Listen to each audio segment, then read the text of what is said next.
নমস্কাৰ, মোৰ নাম বেগম ইফাত আমাৰ নাম। মোৰ ছাত্ৰ ছোৱালী মধ্যে ইংৰাজী বিদ্যালয় অধ্যয়নরত ষষ্ঠ শ্রেণীর ছাত্রী। আত্মনির্ভর ভারত উদ্দেশ্য আগত লৈ মোর আত্মনির্ভরতার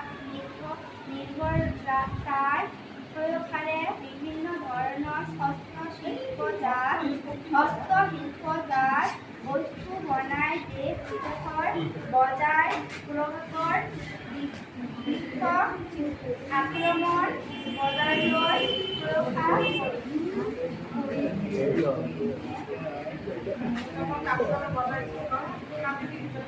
মই ষষ্ঠ শ্ৰেণীৰ ছাত্ৰী হিচাপে মই কাগজৰ এইটো বনাইছোঁ। মই ডাঙৰ হৈ লেডাৰৰ বক্স বনাই বজাৰলৈ বিক্ৰী কৰোঁ।